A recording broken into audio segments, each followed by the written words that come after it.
What's up, everyone, and welcome to Metalcore Nerds.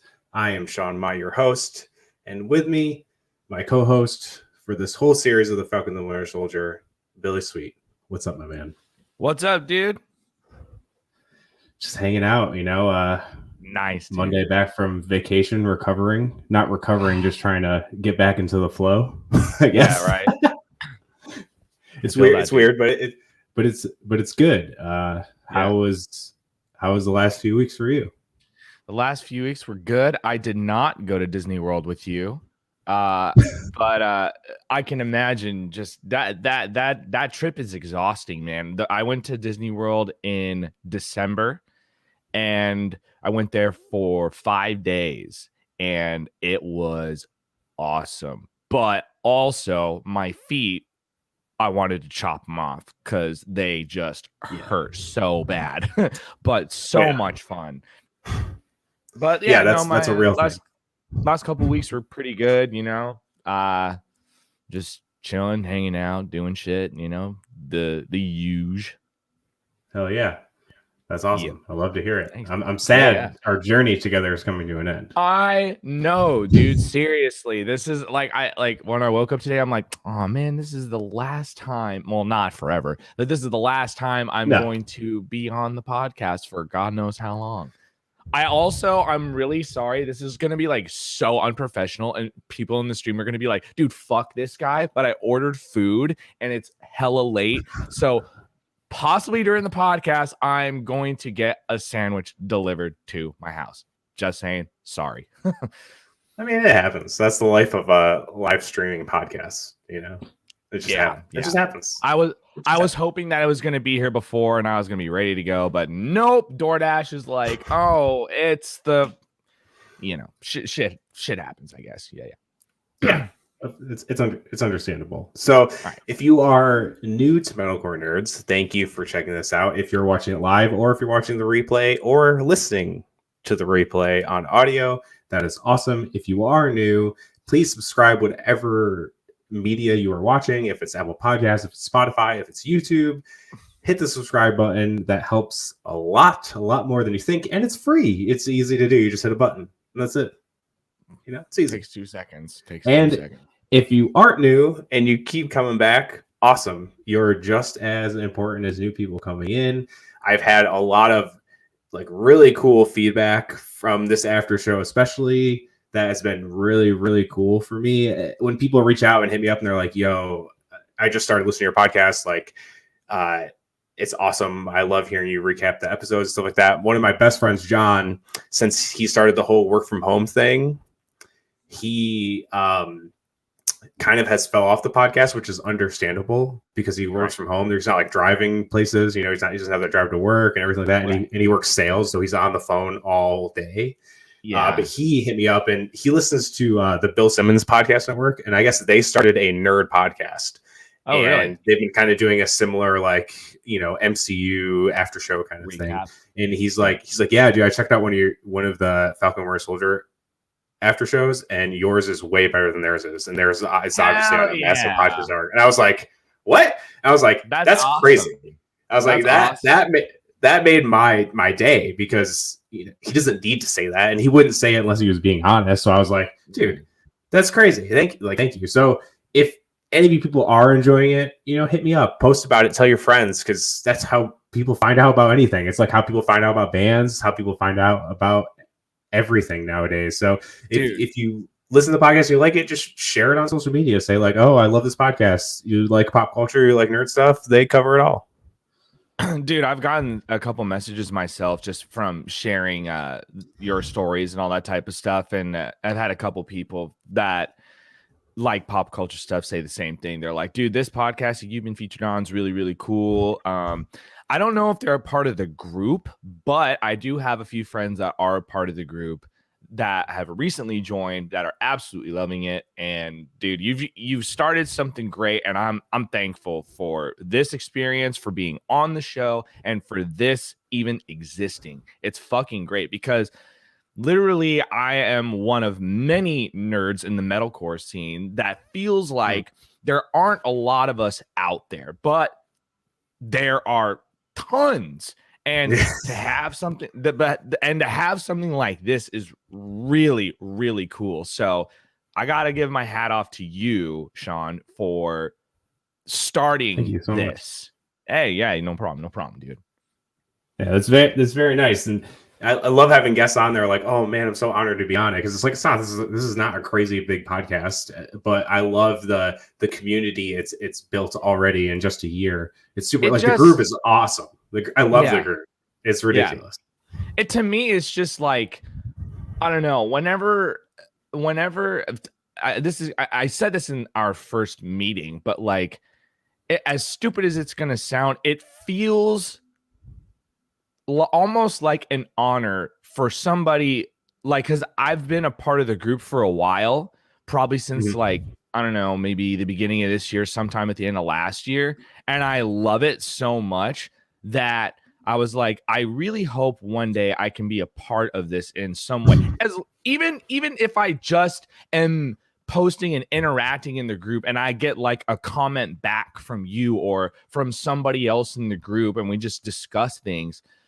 The fact that you DM'd me and was like, do you want to be a part of the podcast and talk about the Falcon and the Winter Soldier?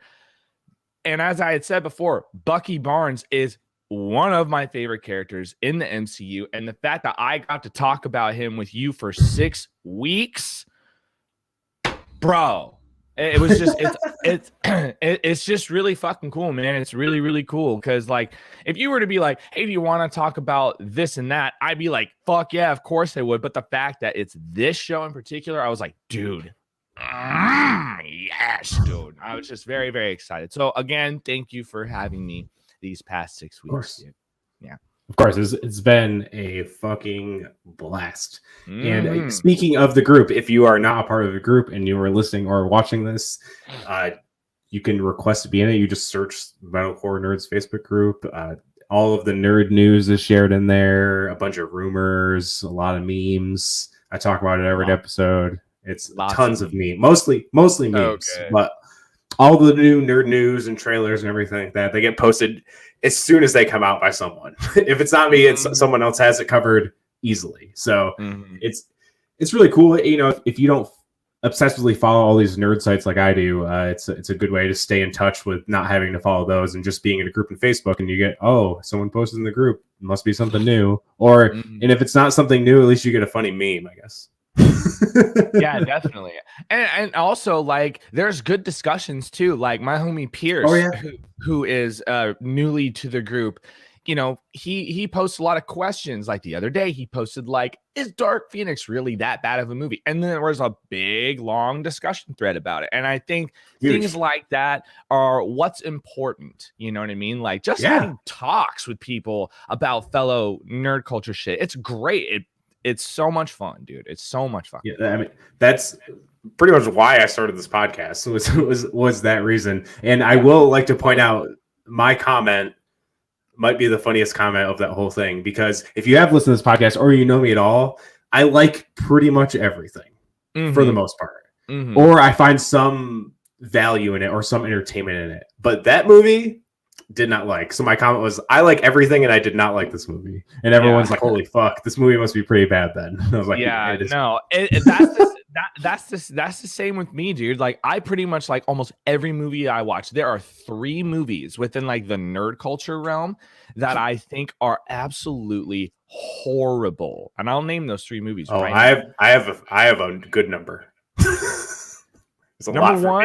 Number one, Dragon Ball Evolution. That movie fucking sucked. Number 2, The Last Airbender, and number 3 is the latest Dark Phoenix. Like that movie was terrible. Like I don't normally hate superhero movies, but that is one where I'm like, oh god, that was just so bad. I laughed out loud so many times because of how cringy the writing in that movie was.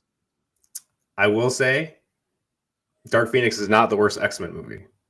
It's not the worst. It's probably the worst X-Men. Yeah, that movie was kind of whatever. Like I not even that. So the thing with Dark Phoenix is that it doesn't make sense. The thing with New Mutants is that it made too much sense.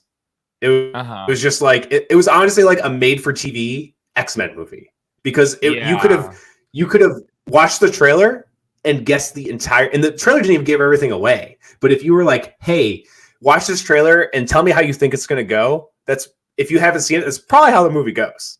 Yeah. Is that way. No, yeah, it definitely was. Like, I was very underwhelmed by that movie, and I kind of knew that it was going to happen because, like, that movie was like, what, 4 years in the making, and it's like, oh my god, like this movie is not going to live up to the hype that everybody said that it had. And like when I watched it, I was literally like, like I fucking knew it. But like, I didn't think it was the worst, but I think one of the I don't know. I haven't seen it in a while, but I remember I'm not liking X3 that much. Like I remember walking out here being like, it's pretty bad. Kind of whatever. Yeah, which kind of whatever. Funny enough, also an adaptation of Dark Phoenix, which you should just not try and adapt that story anymore because I've read that story and it's weird. And it's like a culmination too, and both of them, they tried to rush a culmination like that. It's almost like an Endgame kind of culmination, or at least like an Avengers type culmination at the very least. And they both tried to fit it in with the second X-Men version of X-Men. It was 4 movies rather than 3, but still Jean Grey and Cyclops were introduced in the 3rd movie, or maybe a little bit in the 2nd movie. I kind of try to block Days of Future Past because I'm one of the only people that doesn't like that movie, mostly because I just think it's like kind of a clusterfuck of a ton of shit that was just made to retcon the original X-Men trilogy for some reason. I just think it has no place existing. But honestly, this is the most tangent we've ever got on this after show podcast. Sorry. It's all right. I'm fine with it. But there hasn't really been an X-Men movie yet at all. They've all just been mutant movies for the most part. X-Men First Class was the closest, but that was also like the origin of the X-Men. So that one kind of had a leg up on all of the other ones. But and plus that's my favorite one that has X-Men in the title. Like Logan and Deadpool are obviously like top tier mutant movies, but any movie that has X-Men in the title, X-Men First Class is probably my favorite, and then probably X2 is under that. I rewatched X1 within the last year. I love it. This is the thing with a lot of the early 2000s movies that were good back then. You rewatch them now, and you're kind of like. But they have to compete with all these other current movies that are just so much fucking better than what they are. Because I did like a Raimi trilogy rewatch and podcast of Spider-Man with Austin O'Brien for the podcast in the very early of the podcast. And Spider-Man 1, I was like, oh, it's pretty good, but it doesn't really hold up. Spider-Man 2 still holds up to me. Even like the special effects are still pretty good for being like 20 years old. And Spider-Man 3, we go very hard into that but in those movies, I want to do another one of those kind of soon because I really break down like the making of the movies and like what was the behind the scenes stuff and did they get nominated or win an Oscar and stuff like that. I've only done 2. I did the Sam Raimi trilogy and the Cap trilogy, but I go pretty deep into what happens. They're kind of like this. So we recap the movies like in full. But I go into like the technical of like, you know, who wrote and directed, who produced it, shit like that. So I'll have to check those out. I love the Sam Raimi movies, even though I hate Spider-Man 3. It still gives me a little bit of joy because it is a very funny movie. Not meaning to be, but it's still pretty funny. Yeah. It's like Austin and I kind of go into saying how there's a beautiful movie under a big clusterfuck of Sony meddling. Totally. Because some of the moments that get totally glossed over that do happen in the movie, after me researching hardcore of what happened to that movie behind the scenes, it made me realize like, oh, if I kind of just like push all this garbage out of the way, there's this really nice thing in the middle. It's a long one. Those are very long because we go over full trilogies in an episode. But if you have some time to kill, they're there. I got all the time in the world, dude. I don't do shit. They're there. Awesome. So we are going to get into episodes 5 and 6 of Captain America: The Winter Soldier. again, if you're new, I was on vacation last week, so we missed episode 5. So we're going to dive into episode 5 and then straight into episode 6. I might kind of rush a little through episode 5 just to get to episode 6 because there's a lot to go through. I hear you. But spoiler warning, even though if you've gone on the internet since Friday, there's no way you did not get spoiled on this episode at all. There's no fucking way. Yeah. There's no way. I mean, there was even an announcement that kind of spoils the finale. It definitely spoils the finale. But we'll get into that later as well. And I did see that before I watched the episode, but it's like, I knew it was coming after episode 5, so it's fine. It wasn't a spoiler because after episode 5, you're like, oh, okay, this is where it's going. But episode 5 starts right off at the events of episode 4 after John Walker murdered Nico in the streets. And you see him running to this abandoned warehouse. Sam and Bucky find him and confront him. And this fight is very Civil War-esque. It's like a 2-on-1 fighting against a guy who's pissed off because someone he loved got murdered. In Tony Stark's case, he found out who murdered what happened to his parents, I guess, years prior. But I do love the exchange and all of the focus and shots on the shield with the blood dripping down, and like Sam's almost like disgusted from it because it's supposed to be a symbol of hope and justice and all of the things America should be, but it's really not. It was a very current representation of kind of how America is currently. You know what I mean? It's it's supposed to be a thing of hope just splattered in blood. It's pretty hit the nail on the head. But very, very on the nose. But Bucky's like, you don't want to do this. You don't want to go down this road. You're not going to go. And he tries to say, he's like, I'm not you. Which is a pretty shitty jab at Bucky for sure. And then, he's just like, Sam's like, you need to give us a shield. You need to give it up. And at this point, I'm finally like, okay, maybe he's finally realizing, not realizing that it's important because obviously he knew the shield was important. He just didn't think it belonged to him. But it's like, this was the start of him starting to realize that like, hey, maybe I can be Captain America. That's like what this whole series is about. It was about legacy and worth and what your place is in this world. Now that, both of their partners is gone. They were both very close with Steve Rogers. And then this fight, wild. Like insane. I know a lot of people, it's kind of skipping to the finale. A lot of people were like, oh, there wasn't a lot of action in the finale, which I think is crazy because there's a ton of action. It's spread out, but there's a ton. But even this whole show, there's tons of action in the show. Like it's spread out through story, but it's like the action scenes we get in the show are gnarly, insane. Bonkers. Like John Walker ripping off the wings of Falcon's suit, and I love how Sam uses the wings to like trip him, and the way he uses his jetpack and the wings are so fucking cool. Oh yeah. I saw a meme that was like, Sam Wilson doesn't have like good fighting abilities. And I'm like, after that episode, you're fucking dead wrong. The way it's interesting. Yeah, it's really, really, really dumb. I think it's also really cool that we finally got to see like how Sam would fight in an indoor spot. Because a lot of times we see Sam flying around doing things outside. This time he's in a contained area in like the inside of a building fighting, and we got to see how he would do it in like a confined area. I thought it was very stylized, very cool, using his wings to trip the guy. And dude, I mean, Sam's fucking badass, dude. Whoever says he doesn't have good fighting abilities, you try it. You try. Yeah, that's crazy. I definitely did not see that meme, but I definitely do not agree with that meme either. I don't either. Insane. And then eventually, after the fight's near in the end, Walker is just fucking crazy at this point, But I mean, he did just see his best friend get killed and then murdered a guy. I'm sure his headspace is not good at all. Yeah. And they have to actually break his arm to get the shield off of him. And wild. And even as that's happening and he's still trying to get it back, when Sam has the shield and then drops it, Sam, my wife Sam, is like, pick up the shield.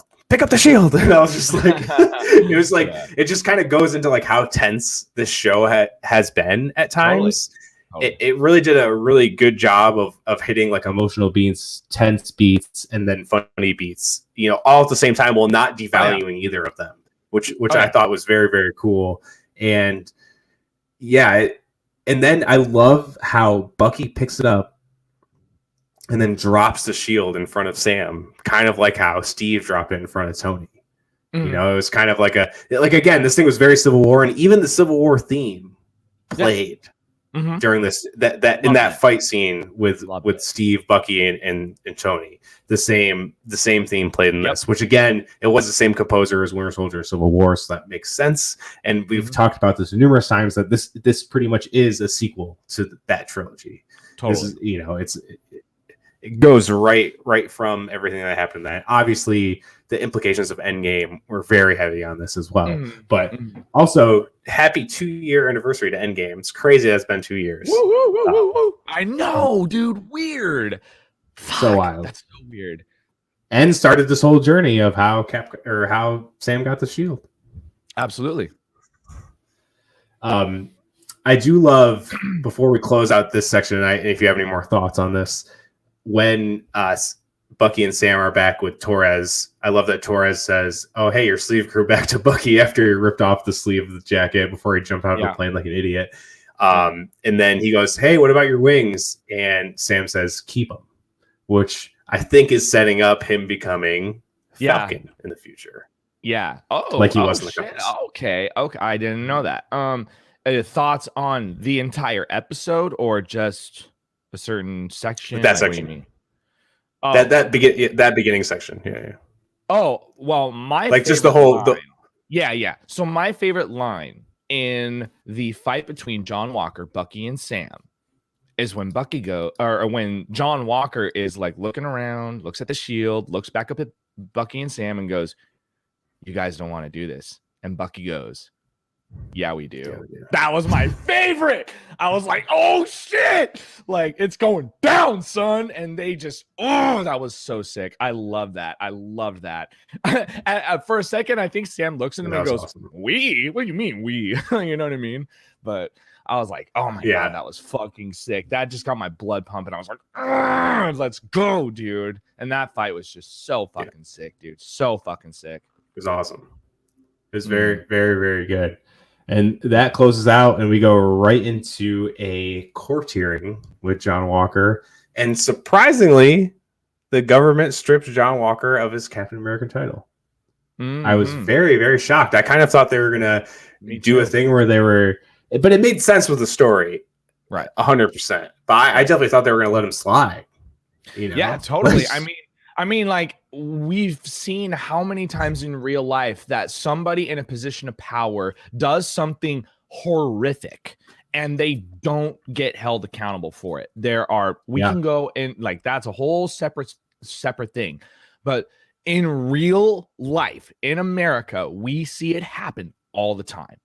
People in highest positions of power get off scot-free, no accountability, doesn't fucking matter. This guy, John Walker, murders somebody in cold blood while people are filming him, and he gets stripped of his title. That goes to show that if you record something horrific in front of you, and it's somebody with a position of power, most likely, if that's there and the whole world sees it, the guy's done for. You're done. You know what I mean? So I mean, it's not like he got tried for murder. No, he still got away with murder. Yes, that's true. That's true. But he was stripped of his title of Captain America. Yes. I did find that kind of interesting. Now that you bring that up, he didn't get tried for murder. He didn't even get a dishonorable discharge, I don't think. Yeah, no, I know. But I'm thinking about that going like, I wonder why. Maybe because he fought in Iraq, or maybe because he's a vet. Yeah, they did kind of say that out for like, hey, because of your stature and the service you did for us, Yeah, you're kind of just getting. No, I think he did get dishonorably discharged or whatever, and like you don't, because he didn't get any benefits or anything like that. He's pretty much just like you're fired from the government, right? Yeah. But I think I'm glad that the writers decided to go with the because he got recorded and all that type of shit. I'm glad that they went with we're stripping you of your title. Same. You're no longer Captain America, and I was just like, yes, dude, fuck yeah, like that made me so happy. Yeah, that was good. That was a good thing for sure. Yeah. Definitely a good thing. And then Walker gets approached by Julia Louis-Dreyfus. Did not see this coming. Playing either. Contessa Valentina Allegra de Fontaine. And if you don't know this name, that's fine, which you probably do now because you probably Googled it already. But it's a pretty deep cut comic character. She is involved in some very big arcs, but still is a pretty unknown character. So she is a long time in the comics. This is specifically in the comics. She is a longtime SHIELD agent. Also is a lover to Nick Fury in the comics. And she, yeah. I'm finding big ties to Nick right now. So yeah, big ties to Nick Fury. Okay, she was later revealed as a double agent. And she was Madam Hydra in a very short stint, which we've seen a version of Madam Hydra in Agents of S.H.I.E.L.D. But the Madam Hydra was also her being a double agent because she worked for this association called Leviathan. And she also was replaced by a Skrull in Secret Invasion, which I don't think is the case, that she's a Skrull. And she also, in the Dark Reign arc, was part of FemForce as Agent 14 with Agent 13, Sharon Carter, which is interesting. Wow. At this point, I kind of thought they worked together, but after episode 6, I don't think they are, which we'll obviously get into. But I think from what she said, it seems like she's recruiting Walker, and it gets more confirmed in episode 6 that she did indeed recruit Walker. But I think she is forming the Thunderbolts, and she does have that indigo purple streak through her hair. Yes, I wondered what that signified, and I'm sure. So it could mean a couple. It could mean a couple things. I mean, purple has kind of been synonymous with villains in the MCU. Yeah, kind of this whole time. Thanos, Dormammu, Agatha, so on and so forth. Very true. But Victoria Hand, in the Dark Reign arc, she had kind of a red coloring in her hair, but Victoria Hand was also used in Agents of S.H.I.E.L.D., and she formed and made the Thunderbolts in the Dark Reign arc. So it could be kind of like the Victoria Hand, or she's taking that role to lead up the Thunderbolts in the MCU, and they didn't want to use a character that was already established in Agents of S.H.I.E.L.D., regardless of Agents of S.H.I.E.L.D. is MCU canon or not. But that could be why. I really think she's a Thunderbolts, especially after episode 6. I think that's where it's leading to. And after we get to the episode 6 part, I will dive into that even more. But that's my feeling. And obviously, I've been saying from the beginning, that's one of the things I wanted from this series was at least alluding to a formation of the Thunderbolts. Okay. So we'll see.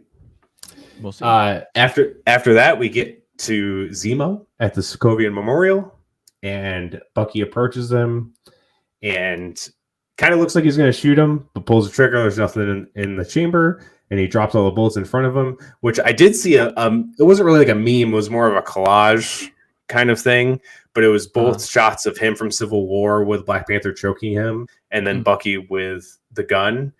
Both saying that like how at peace he was, knowing that he might be able to die and join his family, which I was like, damn. Okay, so quick question. I might have obviously missed this. Was Zemo from Sokovia? Yes. That's like the whole linchpin that his family got killed during that fight in Age of Ultron. No, for sure. I just was like, because I like during the show they mentioned like he mentioned how his whole family died, and obviously I was like, I didn't know if I didn't either remember if he was from, like, if he mentioned he was from Sokovia, or if they had mentioned it in the show and I had missed it, and I'm like, oh, I wonder if he's from Sokovia. And now you just answered my question. I could have Googled that, but I decided to wait, and here we are. But yeah, I also, oh, you know what? Never mind. I lost my train of thought. Go ahead. Sorry. It's okay. They do mention in when they break him out that like, oh, you're rich, Zemo, you're rich, and he's like, yeah, in Sokovia, I was pretty much considered royalty until you and your friends blew up my country. Again, and that just but then flew over my head. It's all right. It's all good. There's a lot. They throw a lot at you, especially in this series. CMCU, there's a lot of inner working parts. There's a lot of times during the show. Where I had to rewind certain parts because I was like, wait, I don't want to miss what they said in certain parts. Yeah. And then others, I just was like, I thought I understood it. And then I'm like, oh, wait, I didn't understand it. So that's my idiot brain. You know what I mean? No. I mean, you're a human, man. It's fine. And then it's revealed that Bucky called in the Dora Milaje and they take him away to the raft, which is interesting because the raft is ran by Thaddeus Ross. And it's where all the Avengers who broke the Sokovia Accords were locked up at the end of Civil War. That obviously Steve broke them out of. Oh yeah! Oh my god, dude! Oh my god! I also believe it's where Abomination is supposed to be. I'm pretty sure. And he's back in the She-Hulk series, and he also could be a member of the upcoming Thunderbolts. Possibly. But it is kind of weird that Dora Milaje is like, yeah, we're gonna bring him to the raft. I'm like, oh, okay, but maybe it's kind of like Wakanda's kind of dealing with government stuff too, so maybe it's like part of some agreement or something. Yeah, not really sure, but that was interesting. But then Bucky asks for a favor before they leave, and I figured, they're gonna ask for a new suit for Sam, and later that's real. That yes, that is true. But or a new arm. He already got a new arm. Another one that they can't just touch a button and it comes off. You know what I mean? I don't think they want that. No. Yeah. All right. And then we see Sam going back and meeting with Isaiah. Isaiah shares his story, which is pretty close to the comics. Pretty much his whole story throughout this is pretty close to that. Truth in this episode is called Truth, which is a nod to that comic arc. It's Truth, the red, white, and the black. But his story is pretty synonymous to that in a way. They've added a few things, but that's for MCU stuff. They followed it pretty closely, which it makes sense. It's very well written, but I do love this. He tells a story about how before that, he said it was like a handful of people that got experimented on, all black soldiers. They told him it was for tetanus, which is also what they did in the Tuskegee experience, which that story was based on those real life events. But he tells a story about a bunch of his men getting captured, and then he goes and saves them from a camp. Because they pretty much overheard that they were like, oh, they're just gonna bomb the place and cut their losses. That is exactly what Steve Rogers did in Captain America when he goes and saves the Howling Commandos and all those POWs. Same exact thing. But when Steve came back, it was all cheers and oh my god, it's Captain America. But when Isaiah did, they threw him in jail for 30 years and tortured him, experimented on him for years. And you find out that they told his wife that he was dead, and she was sending him letters the whole time, and they kept him from him. But then he found a nurse that helped him, faked a death report that he died so he'd get the fuck out of there, and she gave him all the letters. Heartbreaking story. Gut-wrenching, man. Every scene with Isaiah in this series has been just top powerful. Yeah, insanely powerful. And he kind of goes on to say, like, no self-respecting black man would ever be Captain America, everything like that. And Sam leaves and heads back home, and he's talking with his sister, and his sister doesn't want to sell the boat. Pretty much she can't sell the boat because the person who's going to buy it was like, oh, well, I'd need to fix all this stuff. So he goes, oh, yeah, remember all those people our parents helped? Let's call in some favors. And they called in some favors. Bucky shows up as well. And I love the kind of bromance that forms even more with them. Oh, man. The bond of them being friends, them helping fix the boat. Bucky flirting with Sarah, which is hilarious. Dude, that was like literally okay. Like it's funny because I feel like Sebastian Stan flirting with Sam's sister was improv. I feel like that was on the spot. Like I because Definitely could have been. I don't want to say that Bucky has never flirted with a girl before, but we've never really seen Bucky flirt or like try to spit game at a girl before. So, oh, really? But I've seen Sebastian Stan, spit game, not in real life. Like I'm just saying, like there's like but I've seen compilation videos of Definitely like Sebastian Stan being charming, and I'm just like, dude, the guy's got mad game, and I feel like he just went off the cuff and was like, "Hi, I'm Bucky," and I'm just like, "Oh my god!" I'm like, that is so on brand for Sebastian Stan. It's so great. I thought it was so funny, but I will also say that the bromance, as you mentioned, was so wholesome and it was so nice. And I saw a meme after that episode had come out saying I could have used an hour-long episode of Bucky and Sam hanging out with the family working on the boat. And I'm like, dude, that would have been great. That would have been fucking great. But I'm here for it. Yeah, 100%. Also, I'm so sorry to interrupt. My food is here. Can I take like 20 seconds to go grab it real quick? Yes, of course.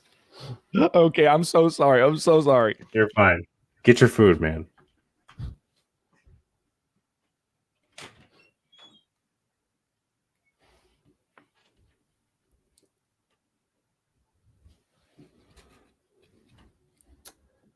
While Billy is getting his food, after we see the bromance culminate and Bucky flirting with his sister, we do see Sharon Carter. I'm going to wait for him to put his headphones on. So I was getting to the next part. So yes. We do see Sharon Carter call Backdrop the Leaper, asking him for help. Obviously, the scene is very shady. Says she will pay him double than the last time, revealing that she was the one behind his first mission in episode 1, where Steve totally ruined that mission for him. Yes. And then we go back to Sam and Bucky back at Sam's house playing catch with a shield. And now this conversation could be one of my favorite part of the series. It's at least up there. And there's a lot of very, very cool moments in this series, especially to me. And Bucky reveals that Steve and him had a conversation prior to him returning the stones in Endgame. That they both decided that they're going to give Sam the shield. And it totally makes sense of why Bucky wasn't confused when he saw Old Man Steve, when he came back from that bench, why he gives him the nod of approval. It's like they already had that conversation. And then Bucky says, I didn't know what giving the shield to a black man meant then. Which Sam has been implying in like the first like 2 episodes, you know what I mean? Like that had been, he never full on said it. But in that one, was it in episode 1 or episode 2 when they're in that that room with Bucky's therapist? Was it episode 1 or 2? I think it was episode 2. Yeah. Again, it was very heavily implied that Sam was like, dude, like I'm a black guy, like no one wants a black Captain America type deal. Like, you know what that means? You know what I mean? Like, yeah. But now that we've got that conversation with, that the one that you just talked about, makes total sense. Yep. And Sam says Steve is gone. Still kind of leaving it up in the air where he actually is. I don't think he's dead, because I think they just said Steve's dead. But who really knows? I mean, he's really old, at this point. He's like 80 something years old or something. Living now they went. Yeah, actually, he would be like 100 and something years old still, just like actually 100 something years old, because he wasn't put on ice. He actually just lived it out. And he keeps talking. He's talking to Bucky, kind of going into his like group therapy type mode, and saying like, "Hey, do you still have those nightmares?" And Bucky's like, I've been making amends. He's like, you haven't been making amends. You've been trying to avenge. And he's like, there's got to be one person you can make it right with. And we all know that one person is that he could definitely do this with. It's obviously Mr. Nakajima, who was introduced in, I think, episode 1. And wasn't ready for that. And no, we didn't get it quite yet, but definitely was not ready for that. And then we get after Bucky leaves to go back to New York, we get an awesome Sam training montage that made me just want to do push-ups and run through a wall, pretty much. Yeah, straight up, dude. And which was fucking awesome. And then we see Batroc approaching the Flag Smashers. He wants revenge on, I want to kill the Falcon. Terrible accent, but whatever. And he approaches the Flag Smashers, opens up this box with a ton of fucking gear that we later find out what is. And it's revealed that the Flag Smashers are going to invade the GRC's vote to pass the Patch Act, which is going to bring up more borders, furthering this rift of moving refugees and everything like that from the return of the plague. And then we see Sam open up Bucky's box. Obviously, we don't get anything revealed just yet because as soon as if Bucky brought that box, I was like, we're not going to see this suit until next episode. There's no way. And I was right. And then that's the end of the episode. And then there's an after credit scene of John Walker going fucking rogue, playing fucking Iron Man in a cave, right? Making a new show. And that's it for episode 5. So let's get right into the finale, episode 6. And all right. Flag Smashers are invading the GRC. As Bucky approaches the scene, he's called Sergeant Barnes, which is awesome because he did play that. So it's like people have obviously been reading the Cap exhibit in the Smithsonian and know that he's been pardoned and everything like that. It's pretty cool that he got that sign of respect. Sam over the radio mentions that I called this some backup, and then we see Sharon Carter there, and she was using the same mesh mask technology that Black Widow used in Winter Soldier, which was cool to see that. Cool to see that come back. Very, very cool. And then we see Sam as Captain fucking America in a fully comic accurate suit. If you look up Sam Wilson Captain America, it's fucking close. It's so very close. Even my wife Sam was like, wow, it's just like the comics. And I was like, my heart. Her mentioning that, I was like, oh man. I was like, damn, she can do that. And even him fighting Backdrop the Leaper as his first foe as Captain America happened in the comics. So keeping it nice to that. I love how he busts through the window. I love how he's flying with the shield. I love that he does the kick up move with the shield to take out Backdrop. It was fucking awesome. He also has the magnetic attachment, just like Steve had in Winter Soldier, which is a nice touch. Of course, it's obviously very convenient for him in flying and everything like that. And the people in the building are getting evacuated. One group to the roof, 2 groups to the basement. As this is all happening, someone with a phone, who's obviously a Flag Smasher affiliate, gives the phone to Bucky, and it's Carly. And I love this line that Carly goes, have you ever fought for anything bigger than yourself? And Steve goes, the only thing I've ever, or Bucky goes, the only thing I have ever done is fight for something bigger myself, and I've lost twice. Now, once is obviously Infinity War. Wow. But the second time, would it maybe be Civil War? I guess. Possibly. Because no one won that. Zemo won that movie. Yeah, pretty much. Maybe he's talking about that too. Or he's like referring to Hydra, I guess. But that's kind of weird, I would say like just being the Winter Soldier, like, and all the things that he went through as being the Winter Soldier, he lost that, you know what I mean? So true. I would say that's probably the things that he was referring to. I just really wish like when Carly was like, have you ever fought for anything bigger than yourself? He should have been like, dude, I got blipped. Like I really wish he would have said that, but have you heard of Thanos? like yeah, I got turned into straight up like he was the first person on screen to turn into dust. Like, come on. He was. Come on, Carly. You don't know your fucking history, dude? Come on. He sure was. Yeah. For real. You love the blip. You should know all about this shit. Sam uses the shield to bust out of the window and go and help the helicopters that escaped.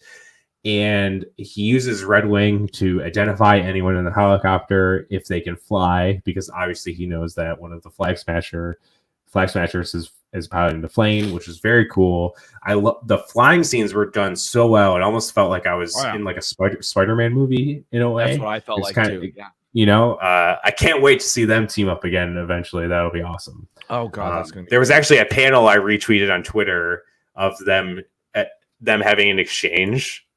Someone's like, this needs to happen in the MCU now.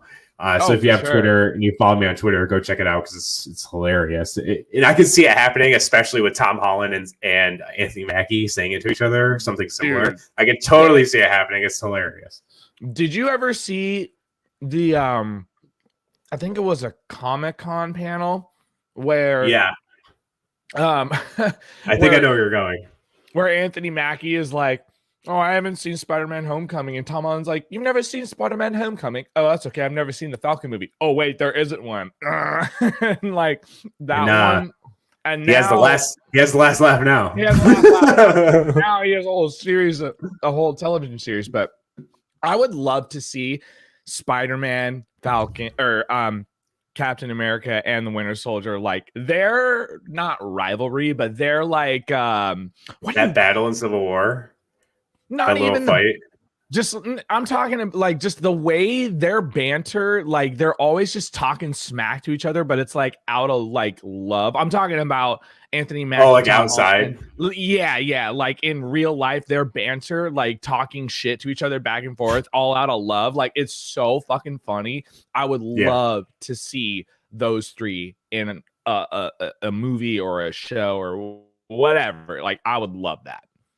Yeah, I definitely hope we see that happen. Even their interaction in Civil War is so amazing when Spider-Man just catches Bucky's punch. He's like, well, you have a metal arm, and Bucky's just like, how did you catch my punch? You know, it just shows how strong Spider-Man is. It's totally. so fucking great. And anyway, yeah, I know. Then we see Sam save two NYPD officers out of the plane that gets crashed into. And I love how when he lands on that bridge, he shields the officer with his wings and shield combined in this like big dome of just vibranium. You know, it's awesome. So sick. So cool. And then Carly is just completely fucking radicalized at this point. You know, she's just saying, if we gotta kill the hostage, we gotta kill him. And even all of our followers are like, okay. Mm-hmm. But they eventually kind of go along with her. I don't really think they have a choice at this point. They're kind of too far deep. Bucky leaves in the motorcycle to confront the Flag Smashers, which he does with an awesome dive off a fucking motorcycle. They distract him by tearing off a bike gas tank, covering the armored tank in it and lighting on fire. And both the tanks are locked with those like 8-legged like mechanisms that Sharon provided Batroc, who gave it to the Flag Smashers. Right. And obviously they're super strong because it took Bucky many punches with his super soldier strengthened vibranium arm to break it. Right. But I do love how when one of them leaves, they say thank you, which it's like I love that like Bucky's finally getting these like hero moments. You know, me too, dude. Me too. You know, I love that. It's so great. Oh yeah, 1,000%. Character growth, and character development. We love to see it. And then who knew? Eric Voss dubbed John Walker in this episode as cosplay Cap because he built his own toy shield and everything like that, and he's not Captain America anymore. He comes into the fold. Bucky gets knocked into this like construction pit, which he does land with a superhero landing. If there's one thing these Disney Plus shows do besides covering real topics, it's superhero landings. They fight, and it does lead into Carly trying to kill the hostages, taking the truck off into this pit, and Walker chooses to save the people rather than take out Carly. He chooses the right thing, over revenge for his best friend getting killed, which was really cool, and I didn't see coming. It's like a slight redemption to me. I wouldn't say it's a full redemption because he didn't murder a fucking guy 2 episodes ago. And I do feel like they kind of glossed over that a tiny bit in this finale. Yeah, I feel like a little bit. But I have a few nitpicky criticisms of it's kind of the finale because it's kind of how he closed it out, but of the series. And I think some things were COVID related and other things were just, I don't know. But the strong moments in this completely overshadowed those. Absolutely. So that's fine. And the Flag Smashers team up on Walker, and they try to get him from saving the people. And Sam shows up like a fucking angel, basically, and saves. I love how he adds like the repulsors from Red Wing, like Iron Man, and he's pushing it up with the shield, and he saves the people. It's fucking awesome. All of the moments with him as Cap in this episode were unbelievably incredible. Before I go into this next section, is there any thoughts you have on the fight with the Flag Smashers, Sam coming and saving the day? I mean, it was a white knuckle, edge of my seat thrill ride. If they made a ride at Disneyland, a roller coaster of some kind based off of that, I would ride it every day, all day long. And I also thought that scene where Bucky does like that front wheelie thing into that, so sick. It reminded me a lot of 2 things. Number one, it reminded me of Mission Impossible 2, where Tom Cruise did kind of the same thing. And it also reminded me of The Matrix. I believe. I think it was in the first Matrix. Trinity does something like that, and I have no qualms with that whatsoever. I think anything like that sick on a motorcycle, I just am like, that's awesome. Like it just, it's very cool. I love it, dude. I also, I think that's kind of that whole entire fight scene though is probably in the MCU, probably top 5 action sequences. Probably. So cool. I would say that it's up there. It's up there. So I mean, other than that, that's kind of the only thought I had was, holy shit, this is fucking great. Let's keep it going. And that fight lasted for quite some time. Yeah, so it was a good chunk. It was really intense. It was because like that whole part with that armored car going like toppling over, I was like, dude, oh my god, how many times is that thing gonna topple over and they're gonna get it back? Yeah. But I love the fact, as weird as it's going to sound, I love the fact that it was John Walker, right, that pulled it back and saved he was the first one. Like I honestly really did love it, because I think it just goes to show, no matter how much you hate the villain of the show, there might be one time in the show where you're like, that wasn't completely shitty. Like that was pretty cool. You know what I mean? Yeah. I mean, they did a very good job of making him likable to an extent. Yeah, at least letting you relate to him, but then he just did shitty stuff. Exactly. You know, it's kind of like it's like, not to go too much of a tangent, but it's kind of like Game of Thrones. There's a lot of characters in Game of Thrones where you fucking hate them, and then they do something, you're like, God, I fucking love him. Case in point, Jamie Lannister. Hated him for so much of the show, and then he became one of my favorite characters. He did have a very big redemption arc, for sure. Exactly. And I'm not saying that John Walker has that same redemption arc. It's not that he hasn't had it yet. He might be on his way there. We don't know that. But for that brief moment in time, you're like, all right, maybe he's not this shitty guy that we think he is. He is still shitty, but he's not as shitty as he once was. Right. And I do love that you see people like in the streets of New York reacting to what's happening in real time. And I love that one of the people go, oh, that's Black Falcon. And then the other guy goes, no, that's Captain America. And I was like, fuck yeah, that's Captain America. Like, I was so stoked. I was like, yeah, it's Captain America. And after Sam saves them, he does an awesome fucking move, taking everyone out with the fucking shield. And then Batroc shoots like a smoke grenade down there and creates a distraction for Carly to get away and for him to get to Falcon, because obviously that was his main goal.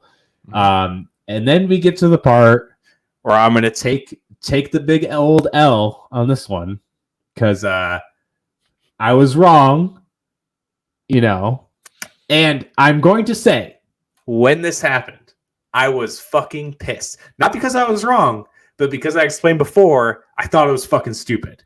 But I was not proved wrong, but I changed my mind by the end of this episode, and I will talk more about that once we get there. But at first, I was like, this is fucking dumb. But I will get more into that after. But it was kind of like, this is dumb, and I don't fucking care about it anymore. I'm moving on, because this episode moved very, very fast. Yeah. So a lot happened in it. Sharon confronts Carly. She says, oh, what power does the Powerbroker have without the super soldier serum?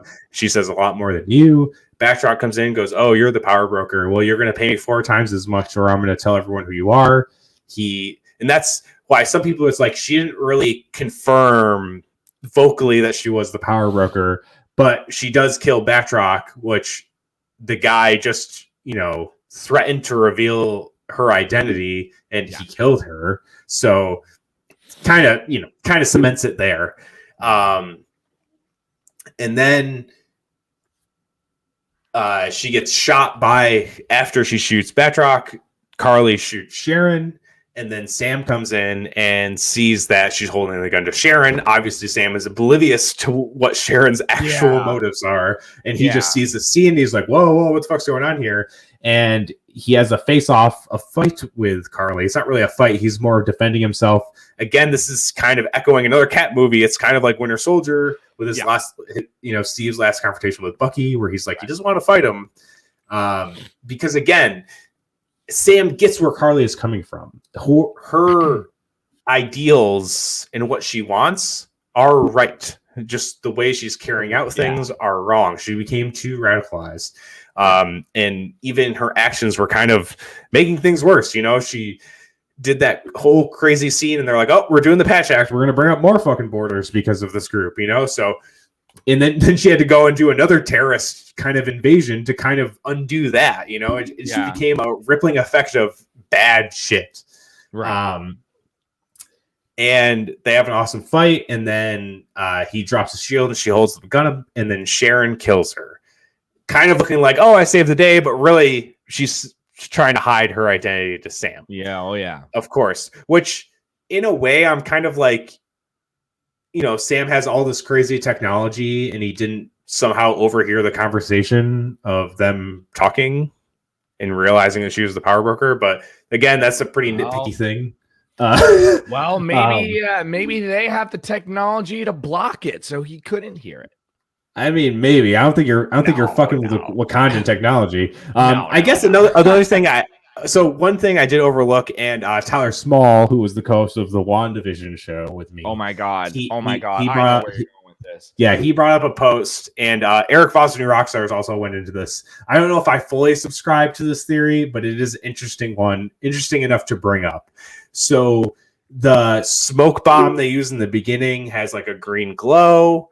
It gives off the fucking death like smoke bomb that Sharon uses on the guy to melt the dude's skin. The 8-legged locks mechanisms. Yeah. All could be something related to Oscorp, seeing as, you know, Sharon Carter could be working with Oscorp or something like that. Again, this is kind of like a very, very big Mephisto level theory, but it could be cool if it's true. But if it's in the MCU, it is possible. Like, what if that's tied to like some Sinister Six type shit? Like, like that would be pretty fucking cool for me. Yeah. Spider-Man is actually one of the very few Marvel properties where I know a little bit more about the overarching story. That would be pretty cool if they were to integrate like that type of stuff in like with the Captain America universe. That would be really, really cool. Personally, like I said, it could be really, really cool if Oscorp is because involved. Because that's kind of the big thing, that no one Spider-Man related other than Spider-Man has been involved in the MCU properties. Yeah. And, you know, obviously Morpheus is including Vulture, but is it going to be a thing where these Sony properties reference, is it like the Netflix stuff or Agents of S.H.I.E.L.D. where they reference the MCU, but the MCU doesn't reference them? I sure hope not. It is my theory that eventually it's going to be revealed that Venom and Morbius and everything that Sony's pumping out that's in the Spider-Man universe is MCU canon. And even with that new deal with Disney Plus, that new deal with Disney Plus with Venom and Spider-Man coming to Disney Plus after they go to Netflix for a few months for some reason, weird. Their permanent home will be Disney Plus. That deal makes me think, it's happening, you know, and even after that last deal got thrown out of the table and then back on, there was already rumors right after that No Way Home was signed to be in the MCU that more additional movies were going to be signed. Like the PlayStation Network had to deal with Disney and stuff like that. Like there's just all these things adding up more and more to Spidey being fully in the MCU along with everything Spider-Man related, which I think is only smart for both parties. But I think so too. There's more to talk about that in a later day. Yes, we digress once again. Sorry, guys. Yes. No, it's a podcast. It's all good. Sam makes this. So the fight's over. Oh, yeah. I forgot to mention that Walker and Bucky detain the rest of the Flag Smashers. Bucky uses the phone that he got from the Flag Smasher affiliate, uses the app to track the rest of them, and they get arrested and detained. After Carly gets shot by Sharon Carter. So I feel like this death was supposed to mean more.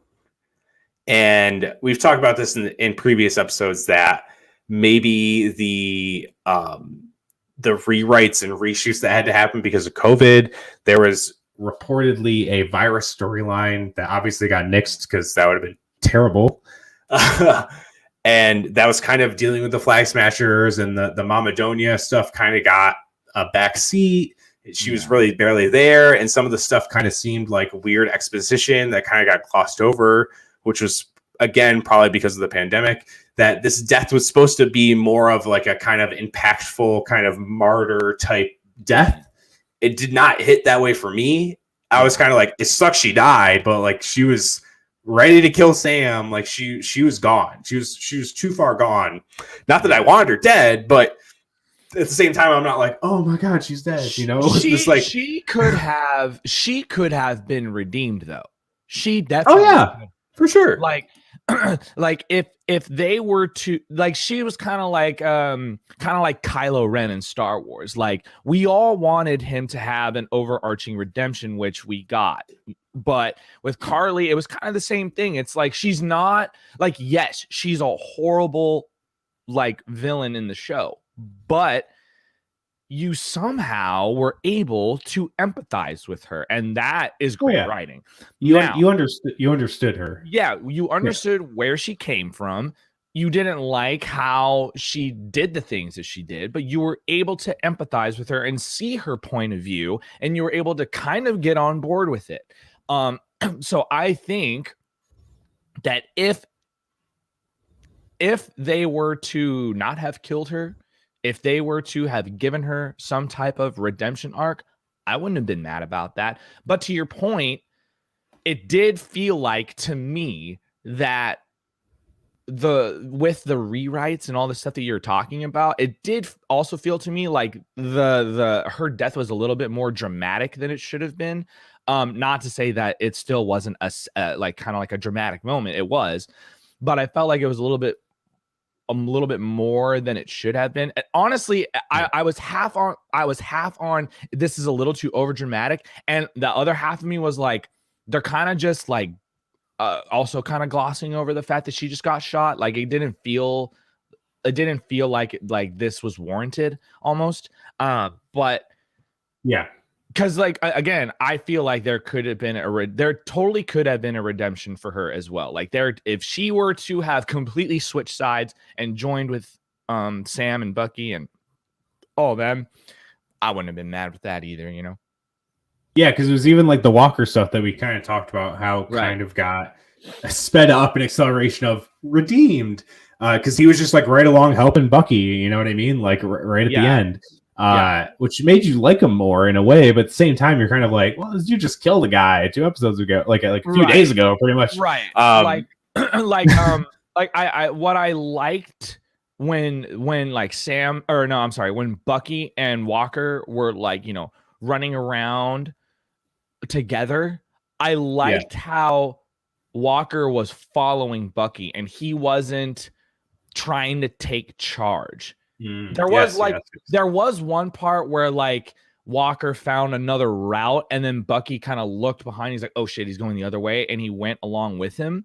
But not one point was Walker trying to take the reins on it. It felt like he was working with Bucky instead of trying to like overshadow him and be like, hey, fucking remember me, motherfucker. Like, but I thoroughly dug that. That's where I started to be like, oh wait, do I hate this guy anymore? I don't know.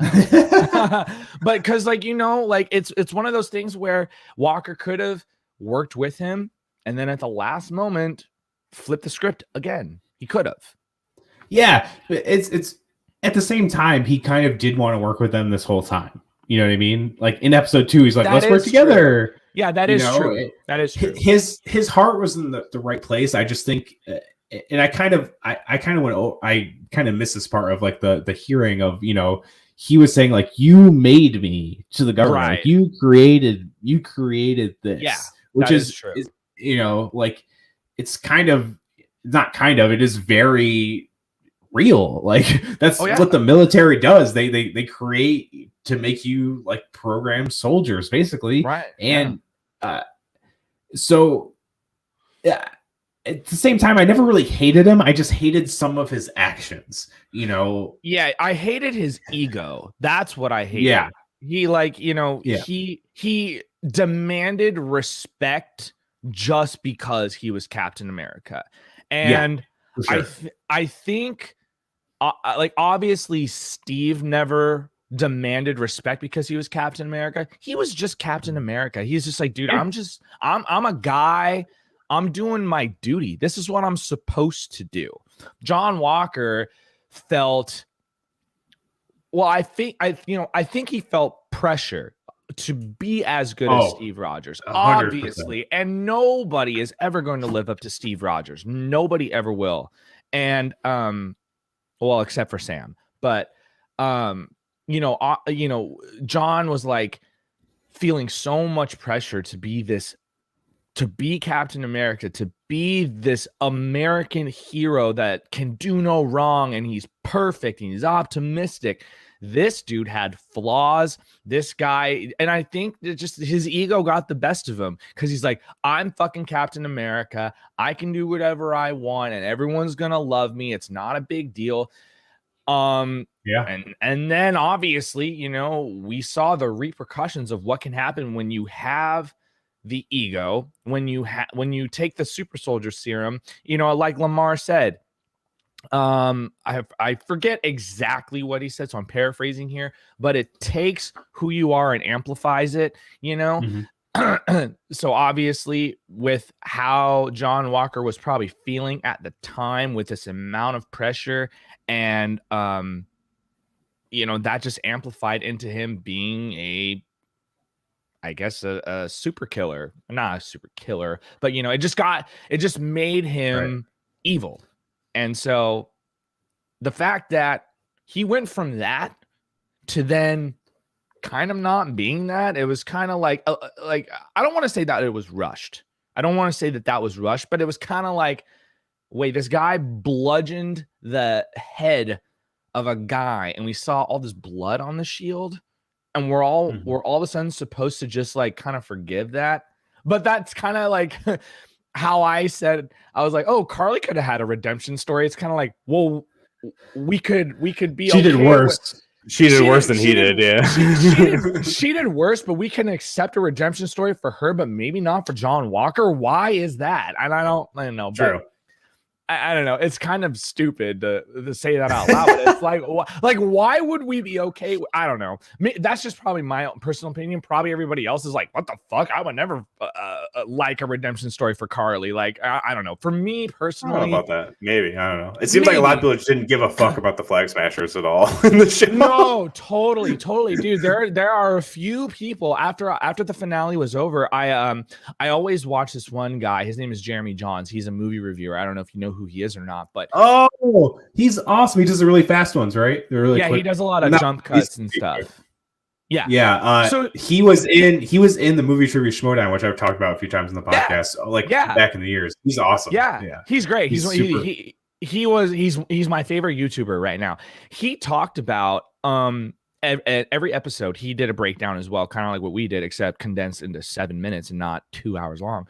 But basically if in the finale video that he talked about, he pretty much was saying how he's like, I didn't really care for what he called the red masks, or he called like the red hand group. He's like he's like I didn't really care about he's them. So funny.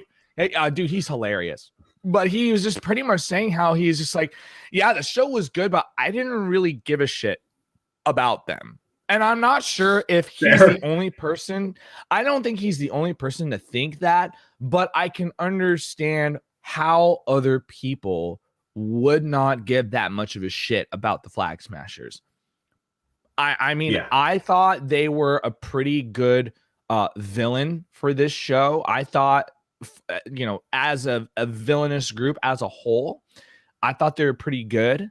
You know, it's not that I necessarily cared about them, but every time they were on screen doing shit, I thought the stakes are pretty high. I hope that whatever they do doesn't follow through. I hope that Sam and Bucky stop them. You know what I mean? So I guess in a sense I cared. I thought they were good, but like I can see why people may think, oh, they were just kind of whatever. Or I didn't really give a fuck about them, you know?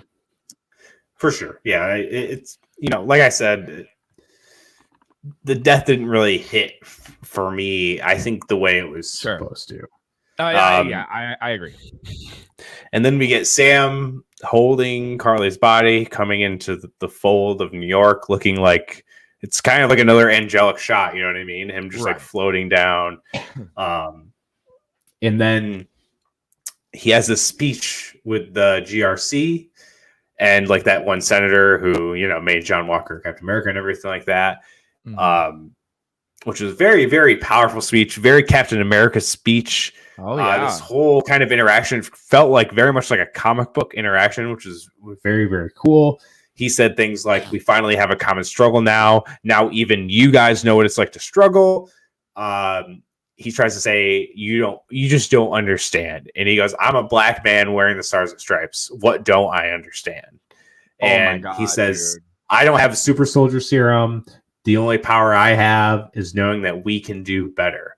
And I love you see Isaiah seeing it, Torres seeing it, Bucky nod with approval, like Bucky with like tears in his eyes. Like this speech, like made me emotional because it's Right very, here. you know, it's very relevant to what's happening exactly in the world today. You know, it's like people at that level, they don't understand what people at our level go through, let alone people of color who have way harder opportunities than the normal person and everything like that. It's like they don't understand what it's like at all. You know, maybe some of them do. Like a lot of people are self-made, and those people are the people who give back because they came from that. But like, you know, all these all these politicians, they were all rich like their whole life. That's like the reason they can run for office. It's because they're made of fucking money. You know, they don't get it. You know, it's like, you know, like when you guys meet in a room, who do you guys meet with? Oh, you're all the same rich people. You know, like it was a very, very Captain America-esque speech, and it was amazing to see him like fully just be like, I'm fucking Captain America. You guys need to do better. We all need to fucking do better. That's the whole point of life. There were so many people after the finale talk about the speech at like just how powerful it was. Like a friend of mine, my friend Kyle, talked about, like, he's still talking about how that speech moved him. He is like, dude, the fact that he's like, I already loved the show already, but then with that speech, he was saying how moved he was by it, and that speech being kind of one of the ultimate reasons why he loves the show even more now, because it is very true. It is a very powerful speech. It is relevant as fuck, especially in today's times. And some people, these rich white people will always say this phrase: if you work hard enough, you can do anything you want. Just pull yourself up by the bootstraps and make it happen. Something along those lines. And here's the deal. Some of us don't even have boots. Okay? True. It's true. It's true. And for those of us who do have boots to pull up these bootstraps, let's help the people that don't have boots to get them a pair of boots. You know what I'm saying? Like that's essentially the main message that I took away from that speech. It, like, you know, like obviously there you could take so many other things away from it, but in real life, there are people that struggle, and there are people that are at the top that think there's no struggle. What are you talking about? There's no struggles. What do you mean?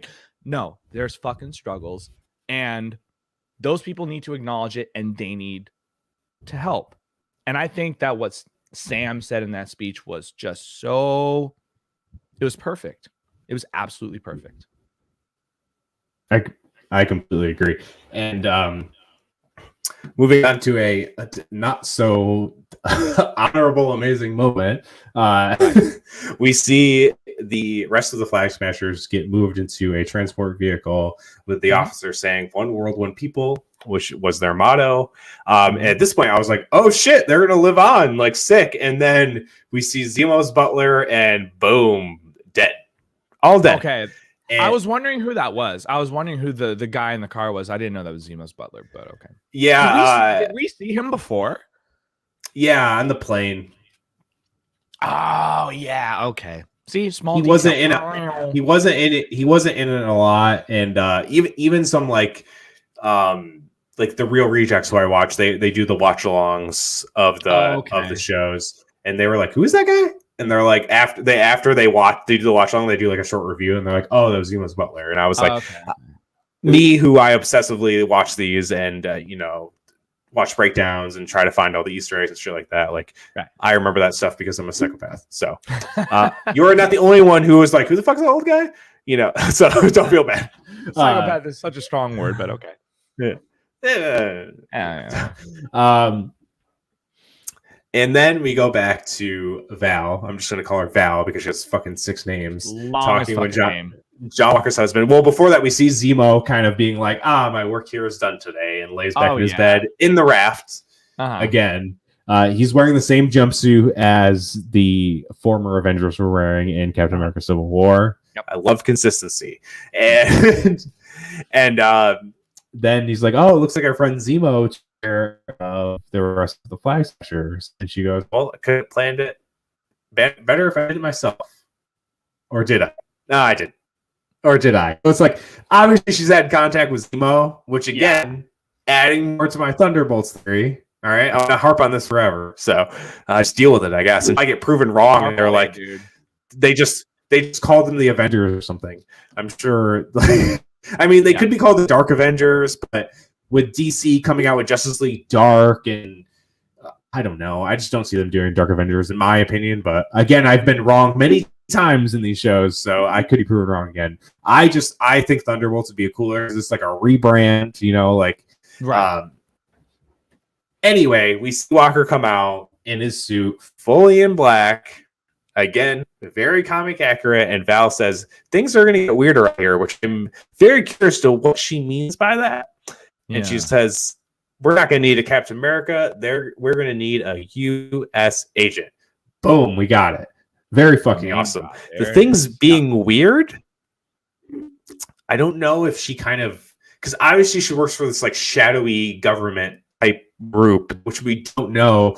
We kind of, again, I've kind of alluded to like maybe she's working with Ross and forming the Thunderbolts and everything like that, especially with, Ross runs the fucking raft and everything like that. I kind of wish he was mentioned in the end credits. We went over the Easter eggs of the end credits in episode 1.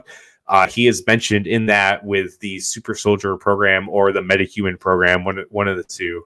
And I think that's what they're leading to, some kind of group formed by the government that's their answer to the Avengers.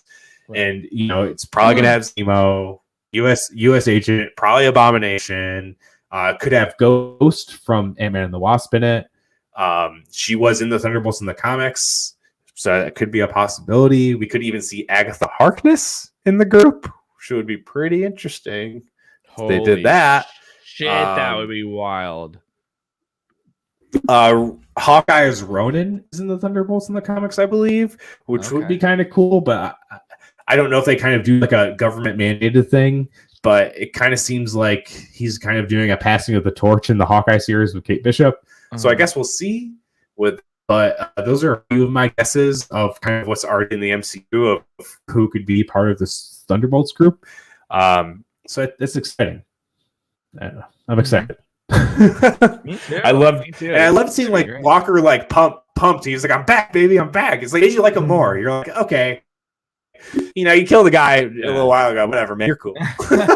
You're cool. I like you, man. Yeah. So I guess we'll see where that heads, and then this is pretty much where I just like bawled for the rest of the episode because Bucky confronts Mr. Nakajima. Reveals that he did kill his son. I think this was also like a reshoot thing. The only thing I didn't like of it is I kind of wish that scene was a little bit longer. I agree. With the interaction between them two, but it still like hit me definitely. Oh, yeah. For sure. And he walks past the bar he used to go to and saw the girl he had a date with in episode 1 and them talking and everything like that. That was a cool like little closure moment. And then Sam visits Isaiah again. And kind of Isaiah in his like snarking, cynical way gives him his nod of approval. He says he's special. He says he's no Martin or Malcolm, which is hilarious. And he's like, I'm not arguing with you there. And he's like, a black Captain America. And Sam's like, damn right.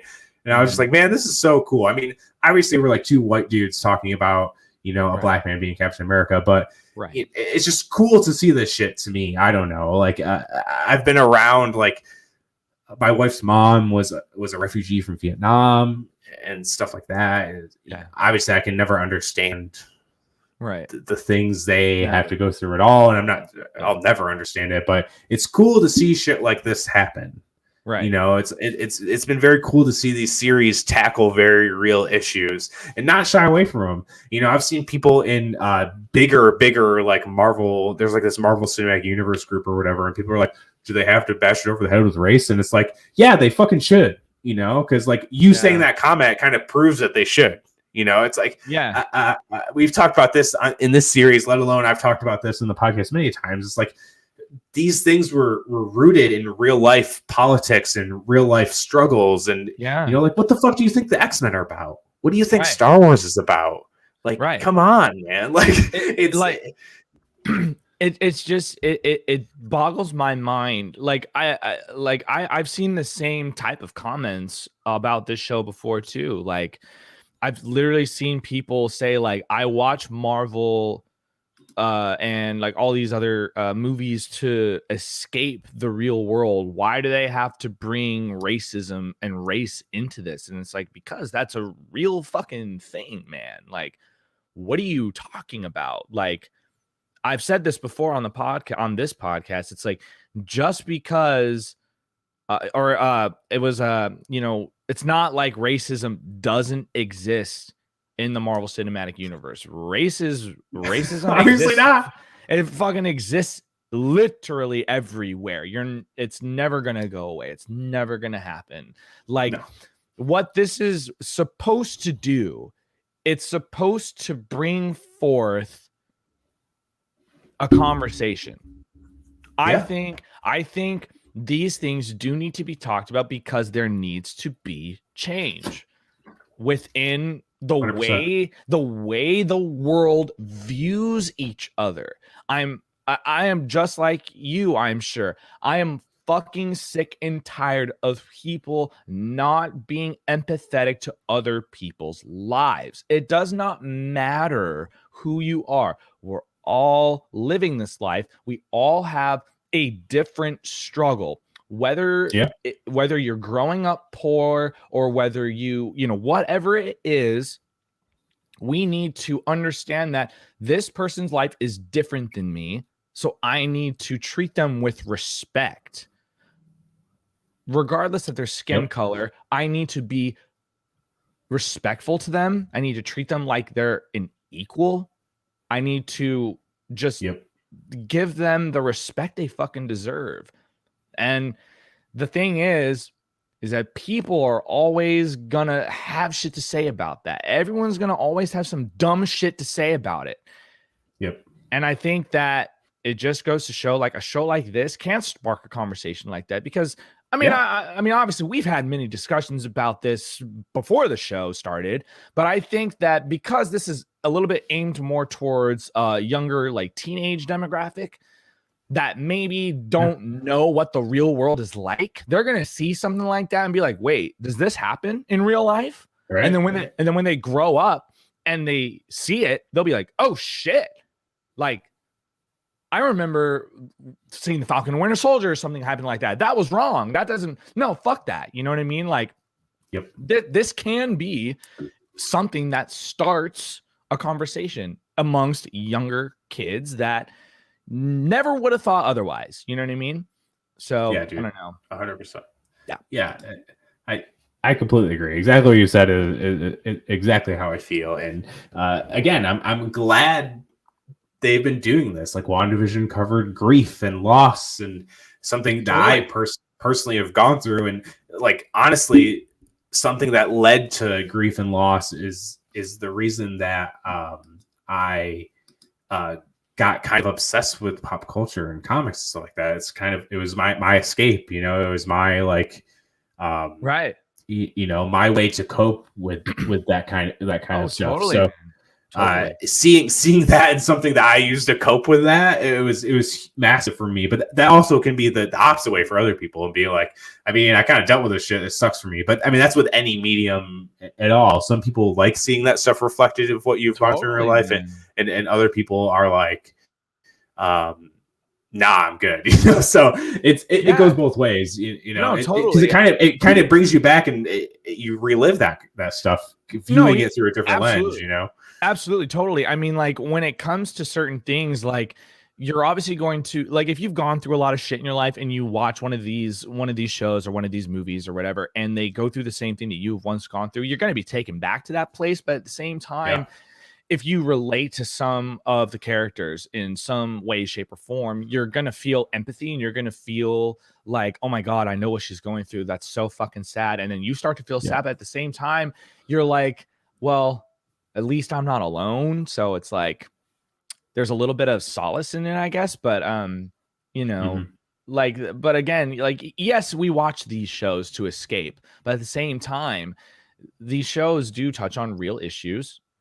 And I love the fact that happens because it's like you said, Marvel Comics takes real life politics and puts it into the comic books. So when you read it, it's like they're relevant stories, and I think that's great. I think it needs to happen. I mean, like, yeah, obviously there's going to be magic and there's going to be like, you know, there's going to be unrealistic things that are going to happen, but like. We saw a group of people fighting with a parking meter and concrete blocks, you know. Right? There's a fucking there's literally like there's magic rocks that at the snap of a finger wipe out half the world's population. That doesn't fucking happen. Put in a golden glove. From a guy light years away that literally will never happen. But at the same time, like these shows just, again, I hate repeating myself, but the real topics that they touch on is important. And I think that everybody who watches it will get something out of it. And for those of us who, 100%. You know, who want to say, oh my God, I don't like that shit. Oh my God. Well, then you need to take a look in that proverbial mirror and kind of reassess yourself a little bit. That's what I think. I agree. Yeah. I agree. I'm gonna push my soapbox over to the side now. Don't get off of it. That's fun. But then we see Sam bring Isaiah to the Smithsonian, and he revealed, and this is crazy because I was listening to Kevin Smith's podcast about his podcast about episode 5, and he was like, "Yo, what if they make an Isaiah Bradley wing of the Cap memorial or whatever?" And even Mark Bernardin, who he's usually the guy who like writes something really cool because he's a writer. I mean, Kevin Smith is too, but like this dude is really smart. Mark Bernardin, he's like, whoa, if they did that, that would be crazy. Like that, he's like, you just wrote a better ending to the show that probably will happen, and they fucking did it. And I was like, yes, Kevin Smith predicted it. I was like, because he said that, and I was like, oh, that would be really cool. But I didn't think they would do it. You know what I mean? It's one of those things where someone brings you up a cool idea, and you're like, oh, that is a really good idea. I doubt they'll do it, but that's a really good idea. But then me seeing this, oh my God, dude! Even watching the watch along with Rare Rejects, I was full bawling, dude. Like such a beautiful moment. Great moment. Isaiah hugs Sam. Sam says, you know, now they'll never forget what you did for this country. Fucking incredible. You know, just adding that extra detail to that exhibit is a beautiful, beautiful way. Doesn't fully end the show, but like I said, this episode, and it got a lot of shit from critics, from other people who aren't critics, just normal people who watch this, like you and me. You know, we're just normal dudes. And I was just like, yeah, like I brought up some of my nitpicks and some of the things that didn't quite land for me. But the moments in this episode, you know, Sam showing up in the fucking suit, him fully becoming Captain America, you know, John Walker pseudo redeeming himself, the Thunderbolts tease, Bucky making amends, you know, him even giving the book with all the names crossed off to his therapist as a present, saying things will help. You know, again, it's kind of like WandaVision. Like people are kind of disappointed by the finale of WandaVision. I thought it was fucking I thought it was flawless, but I think people are kind of like forgetting that it's the thing. It's like Marvel is an ongoing, like ever flowing system. Everyone's like, man, I wish I saw more Zemo, and I was like, you think this is the end of Zemo? No fucking way. Hell no. Like, you know what I mean? They're like, oh, I kind of wish I got more of John Walker. And I was like, you think this is the end of him? I was like, this is just a fucking setup, dude. I was like, this is the MCU. And the thing with these series is they're just blowing this shit wide open more with endless possibilities. You know, it's like already before it was like a TV series almost. You know what I mean? Because no one has created anything like the MCU. No one's even come fucking close. You know, it's like watching a TV series. You know, each movie is like just a 2.5 hour long episode of the TV series. You know what I mean? I agree. But now they have these shows in between. You know, like this year alone, we're getting 5 Disney Plus live action series and 4 MCU movies. That is fucking insane. And they're all going to end up leading to different things, interconnecting with different things. That's like the glory of the MCU, you know, like you can be sad that this series maybe didn't touch on it. Oh, yeah. But like, dude, it could get paid off. Like exactly what I said about Bucky bringing up that line with him and Steve having that conversation in Endgame. Like that's an awesome detail added in, you know, like Wanda, you seeing Wanda and Pietro live out the bomb moment that she referenced in Age of Ultron like 6 years ago. Like they can do that shit because they've earned it. And like half of this shit is planned anyway. Like Shang-Chi is coming out with the Mandarin and the 10 Rings that was in the first fucking MCU movie. The people that captured Tony Stark is a like section of the 10 Rings. Like that's fucking insane. Yeah, like that happened 13 years ago. I think maybe those people who are saying these things forgot to watch. I think it was Comic-Con 2 years ago or D23 2 years ago, or Kevin Feige said, if you don't watch any of these shows, you're going to miss a lot of what happens going on. So I think, I mean, obviously, if you watch the Marvel Cinematic Universe like intensely like you and I do, you already knew that. But for the casual goer that probably is watching this thinking like, oh, well, they didn't touch on this. It's like, bro, they're going to just fucking wait, dude. Captain America 4, as you said in the beginning of the episode, has been confirmed with Malcolm Spellman co-writing the show, who, by the way, wrote this show. So it's like the things that we are seeing here, it's going to roll over into something else. You're just going to have to wait a little bit. And that's totally fine, dude. Like, it's like Endgame. You can watch Endgame and perfectly enjoy it. Well, you kind of need to watch Infinity War. I mean, I guess you could kind of enjoy it. They kind of tell you what's going on. You'd be a little lost without Infinity War. But if you watched all the movies prior, you're going to get a lot of payoffs in that movie. Totally. Ton of you know, it's the same thing with these Disney Plus series. I'm sure you can watch Doctor Strange 2 without watching WandaVision, but I'm sure if you know what I mean? It's like you're gonna be like, why is Wanda this crazy fucking powerful witch now? It's like, well, you should have watched WandaVision. Here's a little thing, because we're talking about the Captain America kind of lore here with, like, you know, Falcon and Winter Soldier. I remember when I saw Captain America Civil War, I was like, I don't know what the fuck is going on. I have no idea what the fuck is going on, because I did not see Captain America the Winter Soldier in the theaters or on now here's the thing. Here's the thing. When I saw Captain America Civil War in the theaters, that was the first movie that I remember seeing in the Marvel Cinematic Universe where I told myself I probably should rewatch every single movie leading up to the next movie, because I really don't know what the fuck was going on. So here's the thing. I was a moron and still skipped some of the movies because I was like, I probably don't need to watch it that much.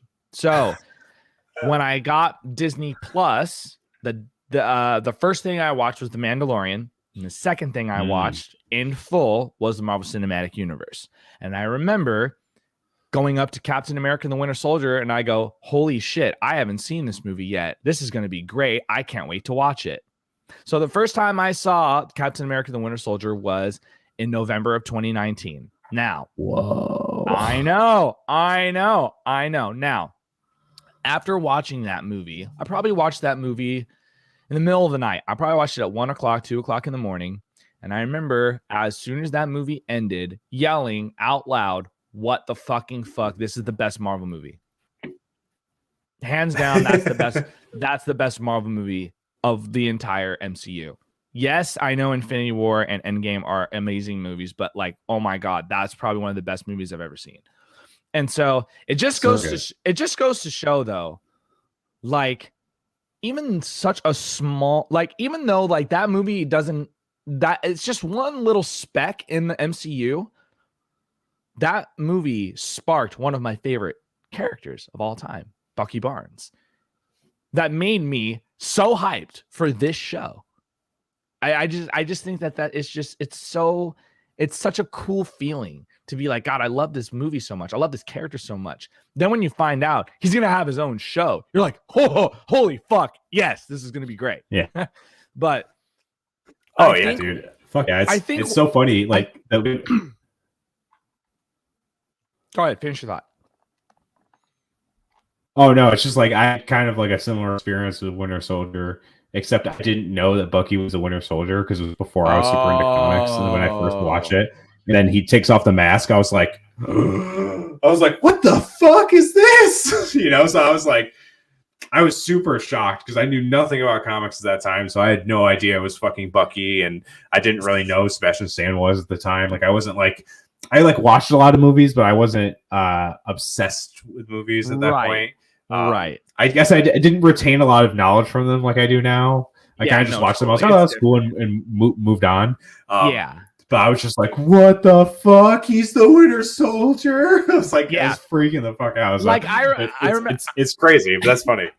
I remember watching it being like, oh my God, imagine if I didn't know Bucky Barnes was already the Winter Soldier. This would have probably blown my fucking mind to smithereens. Like it would have been so insane. Like if Tony Stark was real and he was able to make technology to where you could zap some things out of your memory, like, oh, that would be amazing. But I think a reason I wanted to say why I think a lot of people were underwhelmed by the finale is the expectations that everybody has of these properties. A lot of people hated Star Wars, the way Star Wars ended. A lot of people hated how Game of Thrones ended. A lot of people didn't like how WandaVision ended. And, you know, it's only been like, 3 or 4 days since this show has ended. But I think the reason why people that I've seen already give their negative thoughts on it is because they just expect way, way too much out of these shows. I just don't know what people would have expected more to happen. Like WandaVision, I understand to an extent because everyone theorized to the fucking moon of what the fuck they thought was going to happen, and they were like, my theory didn't happen, I am angry, and everything like that. When I was like, I don't give a fuck, my theory was I was like, that was fucking a beautiful, gorgeous show that like all wrapped in together and gave us the origin of the fucking Scarlet Witch. I thought it was incredible. But like that one's a little different because everyone's like, what's going to happen next? Who's going to show up? Fucking mutants. House of M, bro. Even though half of these people say House of M have never read it and just Googled about it, and they're like, "Yeah, man, House of M's gonna happen." And I'm like, "Okay, dude, have you even read it? That's fine, but whatever." Like, you know.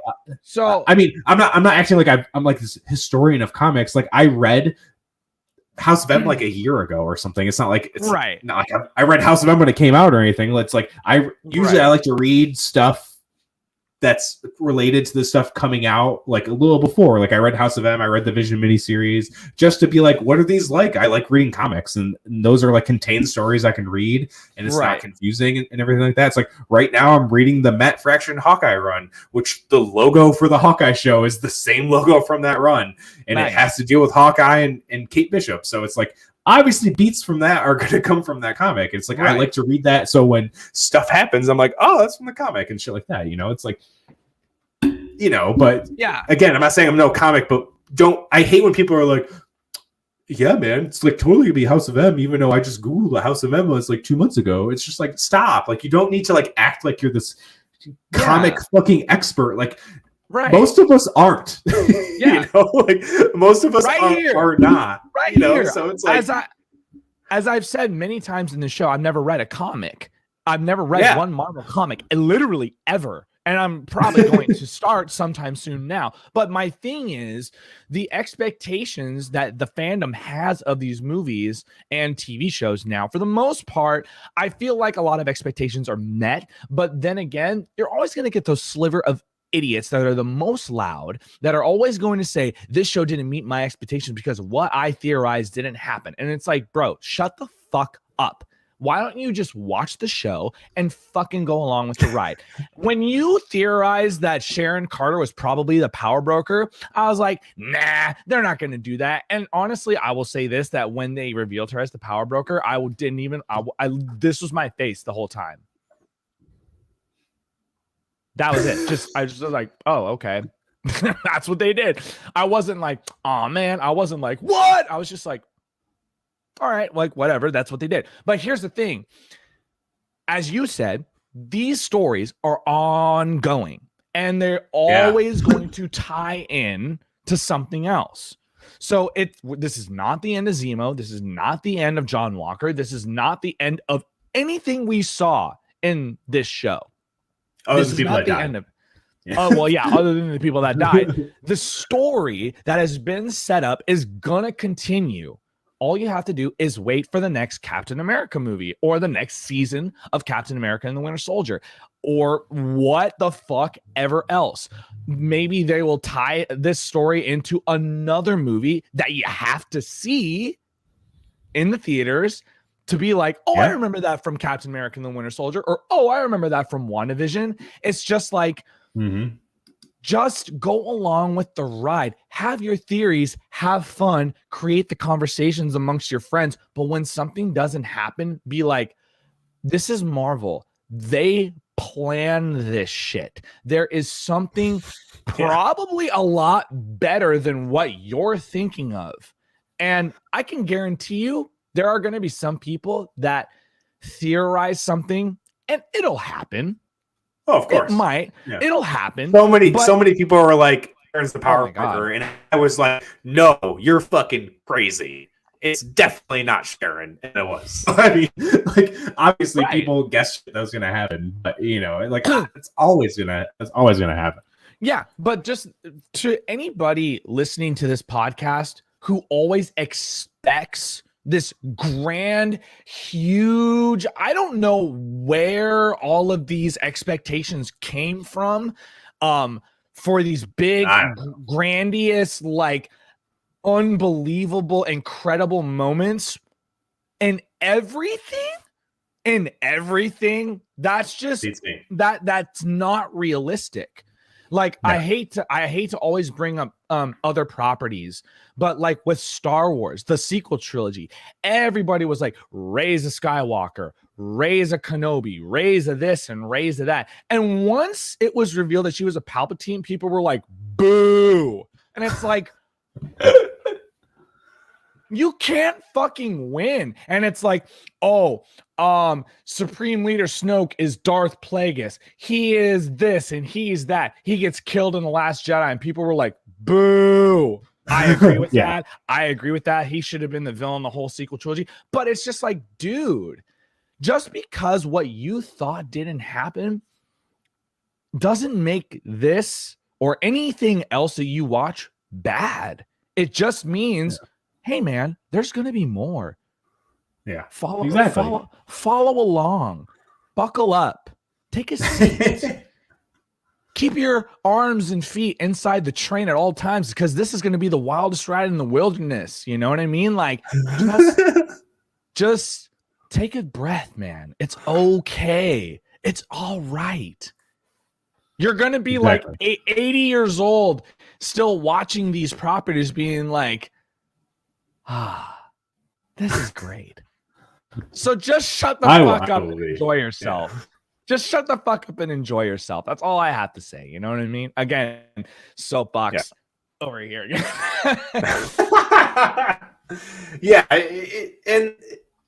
Like what you brought up before, this show ends in a beautiful barbecue with Bucky coming, you know, them looking off in the sunset and a great friendship shot. And then we get the title card changed to Captain America and the Winter Soldier. And I was just like, man, that makes my heart happy. That's all. That's all all I had to say about I didn't expect the title change at all. No, I was like, oh. I was like, I literally like that was such a big moment, I think. Like, I am so sure that everybody, cast, crew, production was like, wait till you see the end of episode 6. You guys are gonna shit. Like fact that they changed, the fact they are calling it Captain America and the Winter Soldier. I think that is something we've been wanting to see come up as the title for so long. Like, yeah, dude, it's fucking awesome. Like, I didn't honestly think we were gonna get that. I loved. It was a complete surprise for me. A complete surprise. It made me go like this. Like, that's what my facial expression was just yes. You know, just pure Jack Black and School of Rock, like yes. You know what I mean? So like good. Just it was so exciting and just such a great moment in the Marvel Cinematic Universe. I think there are so many great moments in every movie and the last couple shows that we've gotten that are just going to be cemented in history as one of the greatest moments in pop culture. And I think that this title reveal of Captain America and the Winter Soldier being one of them, I think. Oh yeah, 100%. And then we get the end credits scene. I was very curious to what this. Obviously, I knew there was going to be end credits scene in the last movie, so I was like, "Oh, I wonder what this is going to be." And we see Sharon Carter in a hearing, getting her full pardon, and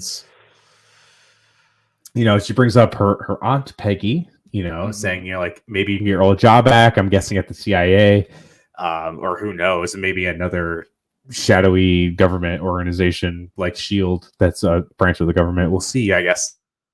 Actually, and then you see. Sorry, I'm sorry to interrupt. Is SHIELD still around? Yeah. It is. Okay. No, SHIELD's gone. Winter Soldier destroyed SHIELD and supposedly Hydra. It seems like Sword is going to be the new SHIELD. They haven't really, we have not much has been revealed since Nick Fury being what we assume is the peak at the end of Spider-Man Far From Home, and then obviously all the Sword dealings and WandaVision. It didn't really connect because that happened before we see Nick Fury in the SHIELD in the spaceship. So it's like, did Nick Fury take over after Hayward got X-nayed? And they obviously in one of the end credit scenes of WandaVision, you see that Monica Rambeau is going to be going up probably to meet Nick Fury. We assume as much. Right. Is that what she meant? Like a Skrull came. He was in a ship full of Skrulls. Like, it's pretty safe to assume that she's going to be working with Nick Fury hand in hand coming up. And obviously in the Captain Marvel 2 and Secret Wars or Secret Invasion, I'm not sure which is coming first at this point. There's so many Marvel properties. I think if it's past this year, it's like, I know like Doctor Strange comes at the beginning of next year and Thor shortly after. I don't know where they haven't announced when the shows are landing it next year yet, so they haven't even announced when Miss and Hawkeye are coming out this year. So we have no idea.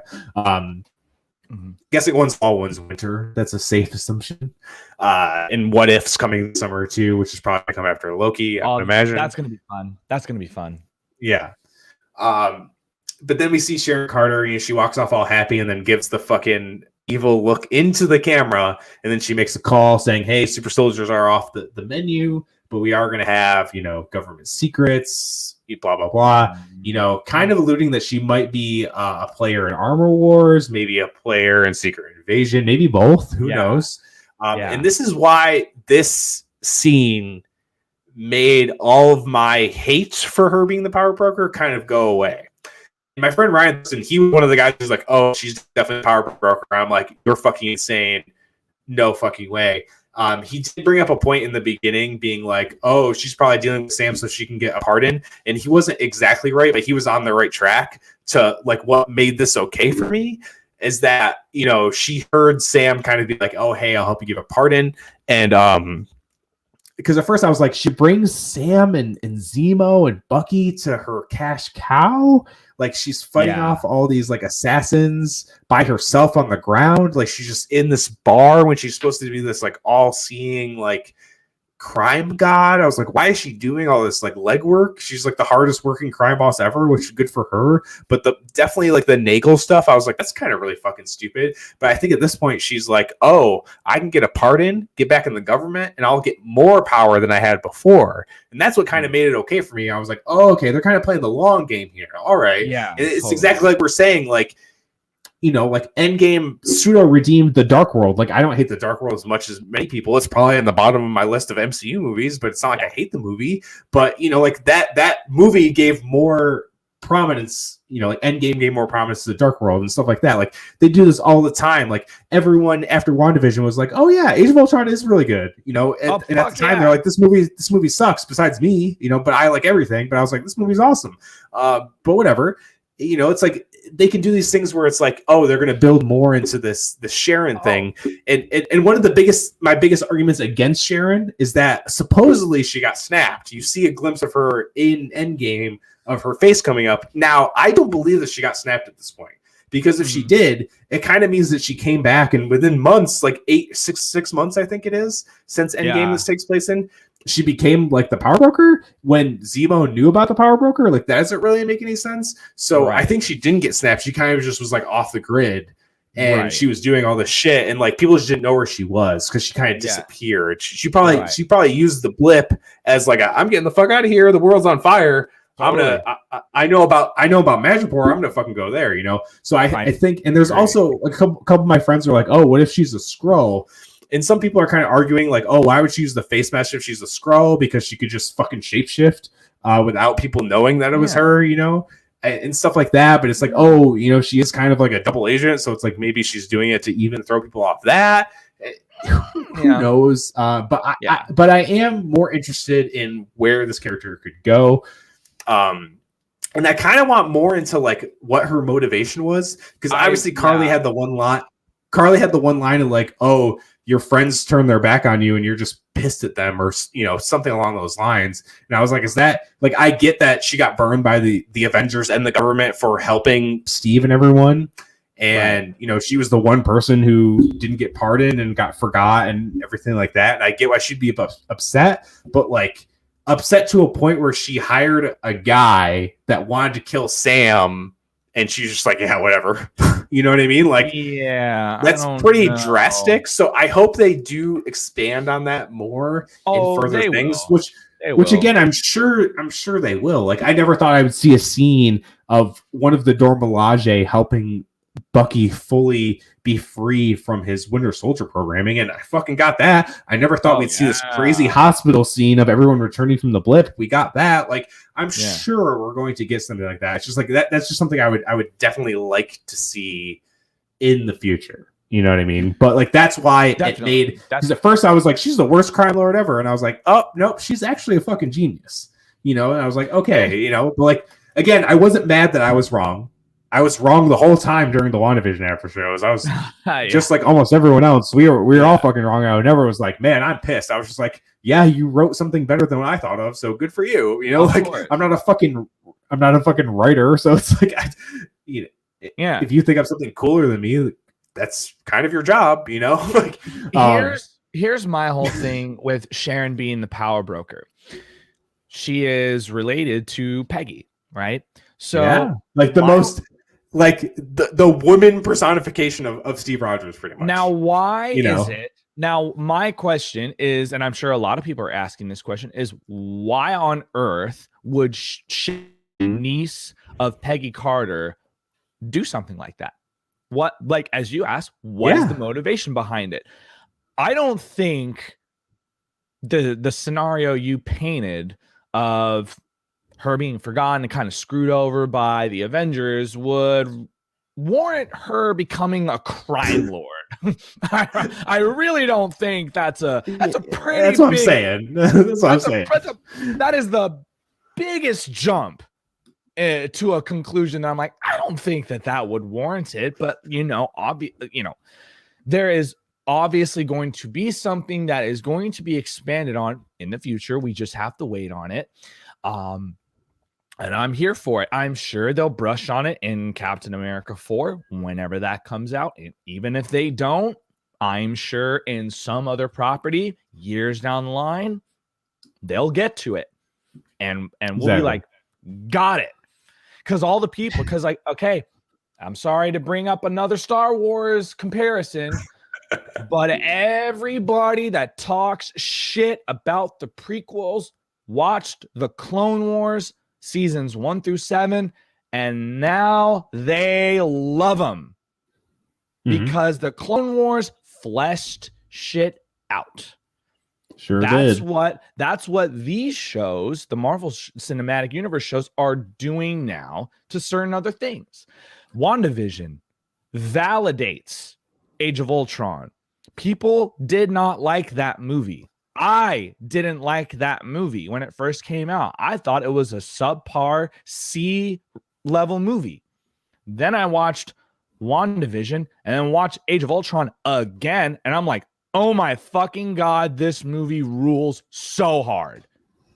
So I am so sure that people that dog on the Falcon and Winter Soldier or Captain America and the Winter Soldier will see another Captain America movie later on that will fill in these plot holes that this show supposedly has, which by the way doesn't so far. They'll look back on this and being like, oh my God, I was an idiot. These things have been fleshed out more. So now this is validated. It just goes to show that, again, we just need to see what happens. This whole thing with Sharon being the power broker, all these people that are talking shit about it now, like they're going to see something in the future and they're going to be like, oh, okay. So there was this big, gigantic plan that just didn't come to fruition until now. So that's all it is. You just got to wait. Right. Exactly. And also, I do want to quickly shout out, I watched your short review of the series. Awesome. I've been watching those mostly. I haven't watched the Mortal Kombat one yet. I know you usually leave them pretty spoiler free, but I was worried about that one, so I didn't watch it. I gave away one spoiler, but I didn't fully give away a spoiler. What I said, and it still won't be a spoiler. I said what my favorite fatality was, but I didn't say who did it and who it happened to. I just said what my favorite. Yeah. So you can still watch it. You can still watch and be like, oh, okay, I still don't know what the fuck happens in it. You know? Cool. Because I haven't got spoiled in that, and I haven't watched it yet, and I plan on it. But I do thank you very much for starting out this podcast. You and guys on the podcast on that show. That was very awesome. Course, man. Also, in addition to Mortal Kombat, I'll have more details coming in the next couple of days, but I'm going to be doing a live Mortal Kombat panel probably this Sunday. That's my plan, with a few people. Chris Bayless from Ghost Key, my man Felipe, who was a hardcore promoter on, but the pandemic kind of got him to step away from that. He's a huge nerd in the Facebook group. He's awesome. And another friend from another podcast. So that's going to be very fun. So I'm looking forward to that. Again, there'll be more details of that coming in the next few days. But yes, again, if you have not, check out Billy's YouTube channel. He also has a podcast as well. Check that out. Also, thank you very much.